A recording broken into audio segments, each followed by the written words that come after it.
नमस्कार दोस्तों। आज के इस वीडियो में हम बीए पार्ट तृतीय वर्ष के लिए कृषि का वाणिज्यकरण, जो कि हम ब्रिटिश उपनिवेश सरकार की वित्तीय नीतियों या ईस्ट इंडिया कंपनी की वित्तीय नीतियों के संदर्भ में अध्ययन करेंगे, जिसमें हमने पहले भू राजस्व प्रणाली का अध्ययन कर लिया है पिछले वीडियो में। इस वीडियो में हम कृषि के वाणिज्यकरण का अध्ययन करेंगे। कृषि के वाणिज्यकरण के संदर्भ में सबसे पहले हम उसका अर्थ देखेंगे, फिर उसके कारण या उद्देश्य देखेंगे, फिर प्रक्रिया देखेंगे और फिर परिणाम। परिणाम भी दो तरह के होंगे, एक सकारात्मक और नकारात्मक। बहुत ही महत्वपूर्ण टॉपिक है।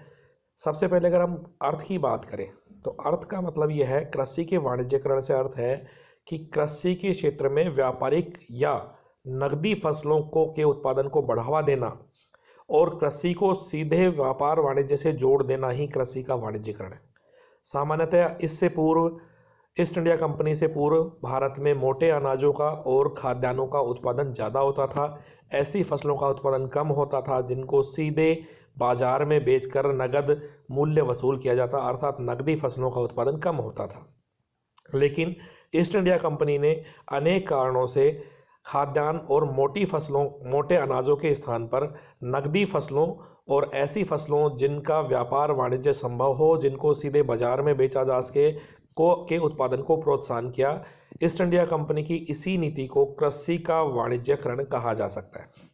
तो सामान्य शब्दों में हम कह सकते हैं कृषि का वाणिज्यकरण क्या है? कृषि का वाणिज्यकरण वह प्रक्रिया है जिसके तहत नकदी व व्यापारिक फसलों के उत्पादन को बढ़ावा दिया जाता है। उसे हम क्या कहते हैं? कृषि का वाणिज्यकरण। अब इसके कारणों की बात करें तो इसके कारणों में हम देखेंगे, सबसे पहली बात तो यह है कि ईस्ट इंडिया कंपनी ने अधिक राजस्व प्राप्ति करने की इच्छा से इसको बढ़ावा दिया, क्योंकि नकदी फसलों से किसानों के पास धन आएगा और उससे वो ज़्यादा राजस्व वसूल कर सकेंगे। दूसरा कारण था कि इस समय ईस्ट इंडिया कंपनी या ब्रिटेन में औद्योगिक क्रांति का उत्थान हो रहा था और ऐसे में उसे कच्चे माल की आवश्यकता थी और वह कच्चा माल कृषि के वाणिज्यकरण से ही संभव हो सकता था। वह औद्योगिक क्रांति की मांग के अनुरूप ही भारत में फसलों का उत्पादन किया जाना प्रारंभ हुआ ताकि उनको कच्चा माल प्राप्त हो सके। और तीसरा सबसे महत्वपूर्ण कारण था कि उनको अपना व्यापारिक संतुलन बनाए रखना था ताकि उनको बिना कुछ नकदी दिए अपने व्यापार को सुचारू रूप से संचालित किया जा सकता, जिसे हम व्यापारिक त्रिकोण के नाम से भी जानते हैं, जिसमें कलकत्ता चीन के कैंटन को अफीम देता और कैंटन से चाय लेता, इसी तरह से कलकत्ता से लंदन चाय जाती और कैंटन से चाय जाती। तो अफीम और चाय का जो ये व्यापार था, त्रिकोण था, इसके संतुलन को बनाए रखने के लिए भी ईस्ट इंडिया कंपनी ने कृषि के वाणिज्यकरण को बढ़ावा दिया। अब हम बात करें कि ये कब से कैसे लागू हुई, तो इसके तहत यह है कि सबसे पहले इस प्रक्रिया को, कृषि के वाणिज्यकरण को लागू करने का काम वॉरेन हेस्टिंग्स ने 1773 में किया और उसने पहली बार अफीम की खेती को कंपनी के एकाधिकार में ले लिया और अफीम चीन को निर्यात किया गया। इसके बाद में चाय और नील की खेती, जूट की खेती, ये इस तरह की कुछ कृषि फसलें थी जिनका उत्पादन प्रारंभ हुआ।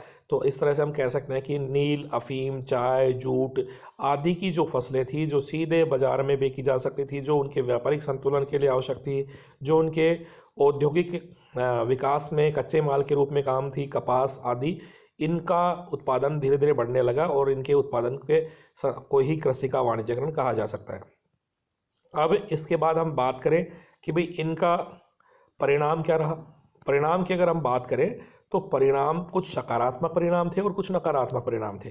सकारात्मक परिणामों में अगर देखें तो इससे कृषि के भारत के बहुत सारे ऐसे भौगोलिक क्षेत्र थे जिनमें लगाव की स्थिति थी, वो अपने आप में आत्मनिर्भर थे, वो बाहर की दुनिया से संपर्क में नहीं थे। तो वह जो लगाव की स्थिति थी वह खत्म हुई और अब धीरे धीरे उन ग्रामीण क्षेत्रों का, उन क्षेत्रों का अन्य क्षेत्रों से और शहरी क्षेत्रों से संपर्क बढ़ा।